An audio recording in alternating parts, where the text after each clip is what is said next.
Hello friends, welcome back to my YouTube channel. ಎಲ್ಲರೂ ಹೇಗಿದ್ದೀರಾ? ಎಲ್ಲರೂ ಚೆನ್ನಾಗಿದ್ದೀರಾ ಅಂತ ಭಾವಿಸ್ತೇನೆ. ಇವತ್ತು ನಾನು ಬೆಳಗ್ಗೆಯಿಂದನೇ ಬ್ಲಾಗ್ ಸ್ಟಾರ್ಟ್ ಮಾಡಿದ್ದೀನಿ, ಯಾಕೆಂದರೆ ಹೊಲದ ಹತ್ರ ಬಂದಿದ್ದೀನಿ. ಇಲ್ಲಿ ಅವರೇ ಗಿಡದಲ್ಲಿದ್ದೀನಿ ನಾನು. ಕಾಣಿಸ್ತಿದೆ ಅನಿಸುತ್ತೆ ನಿಮಗೆ. ಅವರೆಕಾಯಿ ಎಲ್ಲೋ ಒಂದೊಂದು ಬಂದಿದೆ. ಇಷ್ಟು ಕಿತ್ತಿದ್ದೀನಿ, ಇನ್ನೂ ಕೇಳೋದಿದೆ. ಎಲ್ಲೋ ಒಂದೊಂದು ಹಣ್ಣಾಗಿದೆ. ಫಸ್ಟ್ ಟೈಮ್ ಮಾಡೋಣ ಅಂತೇಳ್ಬಿಟ್ಟು ಕೇಳ್ತಾ ಇದ್ದೀನಿ. ನೋಡೋಣ ಎಷ್ಟು ಸಿಗುತ್ತೆ ಅಂತ ಹೇಳ್ಬಿಟ್ಟು ಜೊತೆ ಶೇರ್ ಮಾಡ್ಕೋತೀನಿ, ಎಷ್ಟು ಸಿಗುತ್ತೆ ಅಂತ ಹೇಳ್ಬಿಟ್ಟು. ಹಾಗೆ ಅವರೇ ಗಿಡದಲ್ಲೆಲ್ಲ ಓಡಾಡ್ತಾ ಬಿಡಿಸ್ತಿದ್ದೀನಿ, ಯಾಕೆಂದರೆ ಮಧ್ಯ ಎಲ್ಲ ಹೋಗೋದಕ್ಕಾಗಲ್ಲ. ಇದು ನೋಡಿ ತುಂಬ ಸಾದ್ರೆ ಆಗಿದೆ, ಯಾಕೆಂದರೆ ಇದರಲ್ಲಿ ಹಾವುಗಳು ಇರ್ತವೆ ಅಂತ ಹೇಳ್ತಾರೆ. ಅವರೇ ಗಿಡದಲ್ಲಿ, ಕುಂಬಳು ಗಿಡ ಮತ್ತು ಅವರೇ ಗಿಡದಲ್ಲಿ ಹಾವುಗಳು ಜಾಸ್ತಿ ಇರುತ್ತಂತೆ. ಅದಕ್ಕೋಸ್ಕರ ನಾನು ಒಳಗಡೆ ಎಲ್ಲ ಹೋಗ್ತಾ ಇಲ್ಲ, ಸೈಡಲ್ಲಿ ಏನಿದೆಯೋ ಅದನ್ನು ಕಿತ್ಕೋತಿದ್ದೀನಿ. ಎಷ್ಟು ಸಿಗುತ್ತೆ ಅಂತ ಗೊತ್ತಿಲ್ಲ, ಅಷ್ಟನ್ನು ತಗೊಂಡೋಗಿ ಹಿಚ್ಕಿದ ಬೇಳೆ ಸಾಂಬಾರು ಮಾಡೋಣ ಅಂತ ನಾನು ವಿಡಿಯೋ ಮಾಡ್ತಿದ್ದೀನಿ. ಯಾರಾದರೂ ಹೊಸ್ದಾಗಿ ನನ್ನ ಚಾನಲ್ನ ನೋಡ್ತಿದ್ರೆ ಪ್ಲೀಸ್ ಸಬ್ಸ್ಕ್ರೈಬ್ ಮಾಡಿ, ಹಾಗೆ ಲೈಕ್ ಮಾಡಿ, ಶೇರ್ ಮಾಡಿ, ಕಮೆಂಟ್ ಮಾಡಿ ಅಂತ ಕೇಳ್ಕೊತ ವಿಡಿಯೋನ ಮುಂದೆ ಹೊರಿಸ್ತೀನಿ. ತುಂಬಾ ಸೊಗಡು ವಾಸನೆ ಬಂದಿದೆ, ಅಂದರೆ ಸಖತ್ತು ಹುಳ ಕೂಡ ಆಗಿಬಿಟ್ಟಿದೆ. ಎಷ್ಟು ಸರಿ ಔಷಧಿ ನಾವು ಹೊಡೆದ್ರೂ ಇದು ಹೋಗ್ತಾ ಇಲ್ಲ. ನಿಮಗೆ ತೋರಿಸ್ತೀನಿ. ಸಖತ್ತು ಹುಳ ಎಲ್ಲನೂ ಆಗಿದೆ. ಮತ್ತು ಎಲ್ಲೋ ಒಂದೊಂದು ಅಂದರೆ ಒಂದೊಂದು ಕಾಳಿದೆ ಅಷ್ಟೇ, ಜಾಸ್ತಿ ಇಲ್ಲ. ಇನ್ನೊಂದು 2-3 ಸರಿ ಓಡಿಸಬೇಕು. ಆದರೆ ವಾತಾವರಣ ನೋಡ್ತಾ ಇದ್ದೀರಾ, ಫುಲ್ ಮೋಡ ಮುಚ್ಚಿರೋ ವಾತಾವರಣ ಇದೆ. ನಾವು ಬರುವಾಗ ಸಹ ಮಳೆ ಬರ್ತಾನೆ ಇತ್ತು, ಇನ್ನು ಅದರಲ್ಲೇ ಬಂದಿದ್ದೀವಿ. ಈಗ ಅವರೆಕಾಯಿನ ನೋಡ್ತಾ ಇದ್ದೀನಿ. ನಾನು ಆ್ಯಕ್ಚುಲಿ ಬಂದಿದ್ದು ಅಳಸಂಡೆಕಾಯಿ ಬಿಡಿಸೋಣ ಅಂತ. ಅಳಸಂಡೆ ಗಿಡದಲ್ಲಿ ಅಳಸಂಡೆಕಾಯಿ ಎಲ್ಲ ಫುಲ್ ಖಾಲಿ ಆಗಿಬಿಟ್ಟಿದೆ. ನವಿಲುಗಳು ಜಾಸ್ತಿ ಆಗಿದೆ. ನವಿಲು ಜಾಸ್ತಿ ಆಗಿರೋ ಕಾರಣ ಏನಾಗಿದೆ ಅಂದರೆ ಅವೆಲ್ಲನೂ ಗುಂಪು ಬಂದುಬಿಟ್ಟು ಅಳಸಂಡೆ ಗಿಡದಲ್ಲಿ ಸೇರ್ಕೊಂಡು ತಿಂತಿದ್ದಾವೆ. ನಾವಿಲ್ಲದೆ ಇದ್ದಾಗಲೂ ತಿಂತವೆ. ಅದಕ್ಕೋಸ್ಕರ ನಾವೇನು ಮಾಡೋಕ್ಕಾಗಲ್ಲ, ಇರೋದನ್ನು ಮಾತ್ರ ತಗೋಬೇಕಾಗತ್ತೆ. ಹಾಗಾಗಿ ಈಗ ಅವರೆಕಾಯಿ ಬಿಡಿಸ್ಕೊತಾ ಇದ್ದೀನಿ. ತುಂಬಾ ಸೊಗಡು ಸ್ಮೆಲ್ಲಿದೆ ಇದು. ಅವರೆಕಾಯಿ ಇನ್ನೂ ಬಂದೇ ಇಲ್ಲ, ಯಾಕೋ ಮಾರ್ಕೆಟಲ್ಲೂ ಅಷ್ಟು ಸಿಗ್ತಾ ಇಲ್ಲ. ಯಾಕೋ ಈ ಸರಿ ಲೇಟಾಗಿ ಬರ್ತಿದೆ ಕಾಯಿ ಕೂಡ. ನಾನು ಬಿಡಿಸ್ತಾ ಇರೋ ಕಾಯಿ ಕೂಡ ಈಗ ಈ ಥರದ್ದು, ಅಂದರೆ ಸ್ವಲ್ಪ ಬಲ್ತಿರೋ ಥರ ನೋಡಿ ಕೀಳ್ತಾ ಇದ್ದೀನಿ. ಎಲ್ಲೂ ಕಾಣಿಸ್ತಿಲ್ಲ, ನೋಡಿದ್ರಲ್ವಾ? ಹುಳ, ಸಖತ್ತು ಹುಳ ಆಗಿಬಿಟ್ಟಿದೆ ಇದು. ಎಷ್ಟು ಔಷಧಿ ಹೊಡೆದ್ರೂ ಗೊತ್ತದು ಏನು ತಗಂತಾನೆ ಇಲ್ಲ ಗಿಡ. ಅದು ಏನಾಗಿದೆ ಅಂತ ಗೊತ್ತಿಲ್ಲ, ಎಲ್ಲ ರೋಗ ಆಗಿಬಿಟ್ಟಿದೆ. ಮತ್ತು ಔಷಧಿ ಅಂಗಡಿಲಿ ಹೋಗ್ಬಿಟ್ಟು ಇದಕ್ಕೆ ಅಂತಲೇ ಏನಾದರೂ ಕೇಳಿದ್ರೆ ಸಿಗುತ್ತೇನೋ ಗೊತ್ತಿಲ್ಲ, ಅದನ್ನೊಂದು ತಗೊಬಂದು ಹೊಡಿಬೇಕು. ಇದರೊಳಗಡೆ ಸಡನ್ನಾಗಿ ಕಾಲು ಇಟ್ಕೊಂಡು ಬರಬಾರ್ದು, ಯಾಕೆಂದರೆ ಹಾವುಗಳೆಲ್ಲ ಸೇರ್ಕೊಂಡಿರುತ್ತೆ ಅಂತ ಹೇಳ್ತಾರಲ್ವ. ಅದಕ್ಕೋಸ್ಕರ ಹುಷಾರಾಗಿ ಬರಬೇಕು. ಸಖತ್ತು ಹುಳ ನೋಡಿ, ಇಲ್ಲೆಲ್ಲನೂ ಇದೆ, ಈ ಥರ ಆಗಿಬಿಟ್ಟಿದೆ. ನೋಡೋಣ ಎಷ್ಟು ಸಿಗುತ್ತೆ ಅಂತ ನೋಡಿಬಿಟ್ಟು ಈ ಥರದ ಕಿತ್ಕೋತೀನಿ. ಎಷ್ಟು ಸಿಗುತ್ತೆ ಅಂತ ನೋಡಿ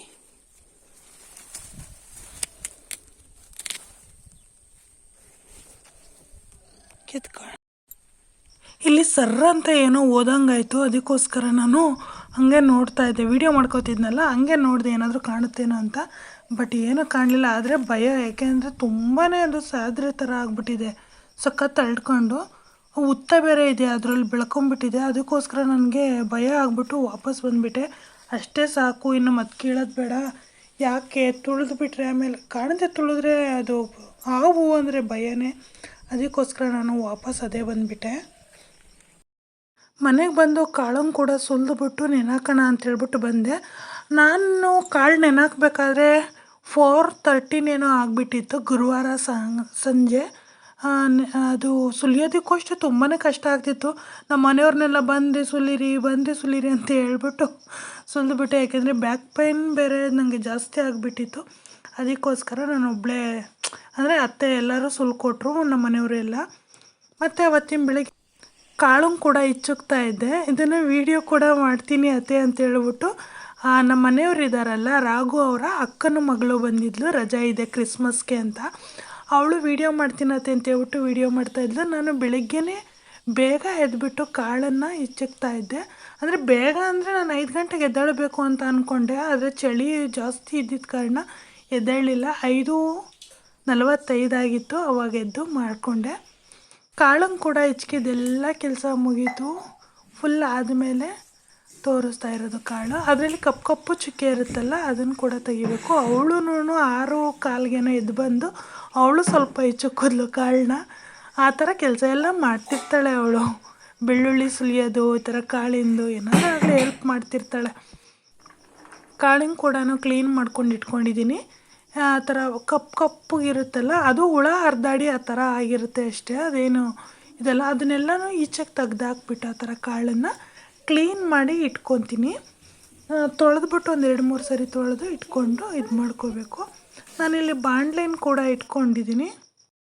ಬಾಣಲಿಗೆ ಸ್ವಲ್ಪ ಎಣ್ಣೆ ಹಾಕ್ಕೊಂಬಿಟ್ಟು ಅದಕ್ಕೆ ಬೆಳ್ಳುಳ್ಳಿ, ಶುಂಠಿ ಮತ್ತು ಈರುಳ್ಳಿ ಏನು ಹಚ್ಚಿಟ್ಕೊಂಡಿದ್ದೆ ಆ 3 ಹಾಕ್ಕೊಂಬಿಟ್ಟು ಎಣ್ಣೆಯಲ್ಲಿ ಫ್ರೈ ಮಾಡ್ಕೋತಾ ಇದ್ದೀನಿ. ಫ್ರೈ ಮಾಡಿ ಹಾಕೋದ್ರಿಂದ ರುಚಿನೇ ಒಂಥರ ಸಖತ್ತಾಗಿರುತ್ತೆ. ಅದಕ್ಕೋಸ್ಕರ ನಾನು ಒಂದೊಂದು ಸರಿ ರುಬ್ಬಾಕ್ತೀನಿ, ಒಂದೊಂದು ಸರಿ ಬೇರೆ ಥರನೇ ಮಾಡ್ತಿರ್ತೀನಿ. ಒಂದೊಂದು ಟೈಮ್ ಒಂದೊಂದು ಥರ ಮಾಡ್ಕೊಂಡು ತಿನ್ನೋದ್ರಿಂದ ರುಚಿ ಚೆನ್ನಾಗಿರುತ್ತೆ. ಒಂದೇ ಥರ ತಿಂದು ಬೇಜಾರಾಗುತ್ತಲ್ಲ, ಅದಕ್ಕೋಸ್ಕರ.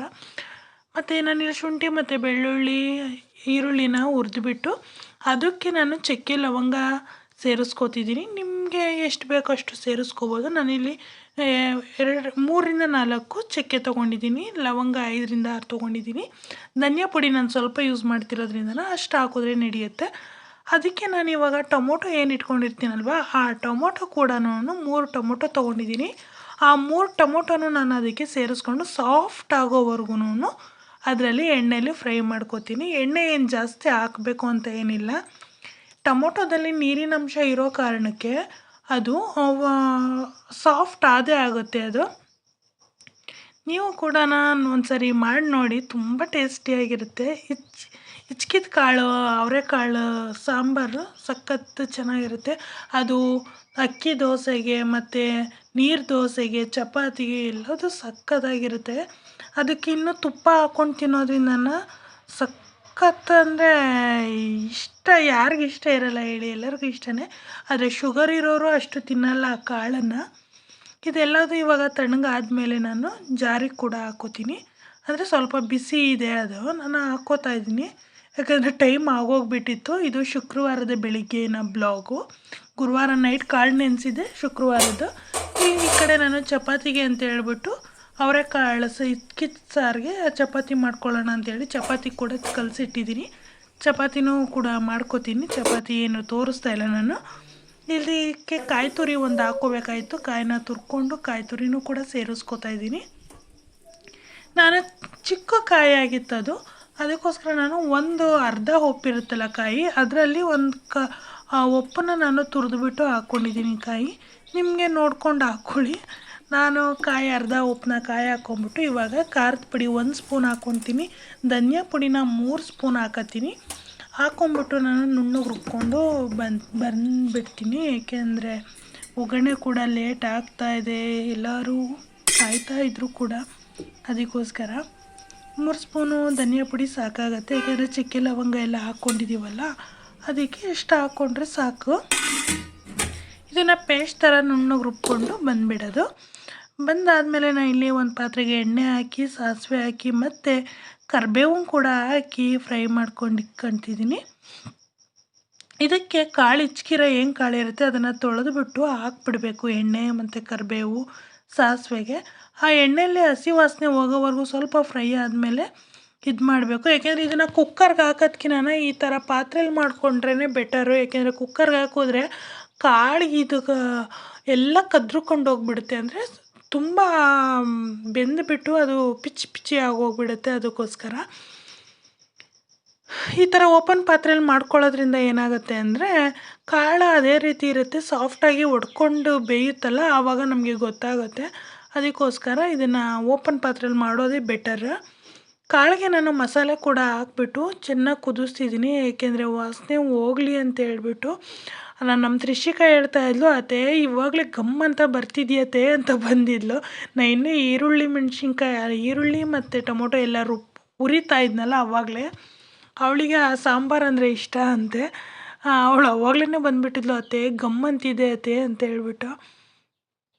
ಅದಕ್ಕೆ ನೀರು ಎಷ್ಟು ಬೇಕೋ ನೋಡಿಕೊಂಡು ಹಾಕ್ಕೋಬೇಕು. ನಾನಿಲ್ಲಿ ಚಪಾತಿ ಮಾಡ್ತಾ ಇರೋ ಕಾರಣ ಜಾಸ್ತಿ ನೀರೇನು ಹಾಕ್ತಾಯಿಲ್ಲ, ಯಾಕೆಂದರೆ ಕಾಳು ಬೆಂದಾಗ ಅದು ನೀರು ಕಡಿಮೆ ಆಗಿಬಿಡುತ್ತೆ. ಅದಕ್ಕೆ ಆ ಕಡೆ ನೋಡಿ ನಮ್ಮ ಮನೆಯವ್ರು ಬಂದ್ಬಿಟ್ಟು ಕಾಫಿ ಕೂಡ ಮಾಡ್ಕೋತಾ ಇದ್ರು. ನಾನಿಲ್ಲಿ ಸಾಂಬಾರು ಕೂಡ ರೆಡಿ ಆಯಿತು. ಸ್ವಲ್ಪ ಅಂದರೆ ಕಾಳು ಓಪನ್ ಆಗೋ ಥರ ಕಾಣುತ್ತಲ್ವ ಒಂದೊಂದು ಸೈಡಲ್ಲಿ, ಅದನ್ನು ನೋಡಿದ್ರೆ ಗೊತ್ತಾಗುತ್ತೆ ಬೆಂದಿದೆ ಅಂತ ಹೇಳ್ಬಿಟ್ಟು.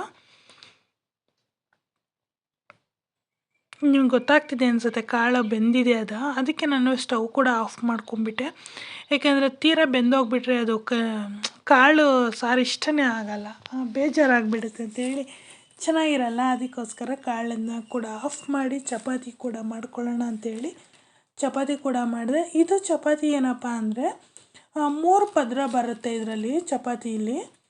ತುಂಬ ಚೆನ್ನಾಗಿರುತ್ತೆ. ಅಂದರೆ ಒಂದು ತಿನ್ನುವಾಗ ಎರಡು ನಮ್ಮಂಥವ್ರಿಗೆ 2 ತಿನ್ನುವಾಗ ಸಾಕಾಗೋಗುತ್ತೆ. ಡಯಟ್ ಮಾಡೋರಿಗೆ ಈ ಥರದ್ದು 2 ಕೊಟ್ಟರೆ ತಿನ್ಬೋದಷ್ಟೇ. 3-4 ಅಂದರೆ ಹೆವಿನೇ ಆಗೋಗ್ಬಿಡುತ್ತೆ. ಚಪಾತಿ ಕೂಡ ತುಂಬ ಸಾಫ್ಟಾಗಿ ತುಂಬ ಚೆನ್ನಾಗಿ ಬರುತ್ತೆ ಈ ಥರ ಮಾಡೋದ್ರಿಂದ. ಉಪ್ಪು ಸಕ್ಕರೆ ಹಾಕೋದ್ರಿಂದ ತುಂಬ ಸಾಫ್ಟ್ ಆಗುತ್ತೆ. ಹಾಲು ಮತ್ತು ಎಣ್ಣೆ ಸೇರಿಸ್ಕೋಬೇಕು ಅದಕ್ಕಷ್ಟೇ. ಇಲ್ಲಿ ನಾನು ಕೊನೆಗೆ ಸರ್ವ್ ಕೂಡ ಮಾಡ್ತಾಯಿದ್ದೀನಿ. 2 ಚಪಾತಿ ಹಾಕ್ಬಿಟ್ಟು ಅದಕ್ಕೆ ಕಾಳನ್ನು ಹಾಕಿ ಕೊಟ್ಟೆ ತ್ರಿಷಿಕಂಗೆ. ಅವಳು ಇನ್ನೂ ಸ್ನಾನ ಮಾಡಿಬಿಟ್ಟು ರೆಡಿ ಆಗ್ತಾ ಇದ್ಲು. ಅದಕ್ಕೆ ಅಯ್ಯೋ ಅತ್ತೆ ನಾನು ಡ್ರೆಸ್ ಹಾಕ್ಕೋಬೇಕತ್ತೆ, ಲಂಗೋ ಬ್ಲೌಸ್ ಹಾಕ್ಕೋಬೇಕತ್ತೆ ಅಂತೇಳ್ಬಿಟ್ಟು ಹುಡ್ಕಾಡ್ತಾ ಇದ್ಲು. ನಾನೇ ಸ್ಟಿಚ್ ಮಾಡಿಕೊಟ್ಟಿದ್ದೆ ಅದು ಲಂಗ ಬ್ಲೌಸು. ಅವಳಿಗೆ ಖುಷಿ ಆಗೋಗ್ಬಿಟ್ಟಿದೆ ಅದನ್ನು ಹಾಕ್ಕೊಂಬಿಟ್ಟು. ನಾನು ಹಾಕ್ಕೊತಿದ್ದೀನತ್ತೆ ಅಂತ. ನನ್ನನ್ನು ಹಾಕು ಅಂತ ಹೇಳಿದ್ಲು. ಅಂದರೆ ನಾನೇ ಹೊಲಿದಿರೋ ಡ್ರೆಸ್ಸನ್ನು. ಈ ವಿಡಿಯೋ ಇಷ್ಟ ಆಗಿತ್ತು ಅಂದರೆ ಲೈಕ್ ಮಾಡಿ, ಶೇರ್ ಮಾಡಿ, ಕಮೆಂಟ್ ಮಾಡಿ.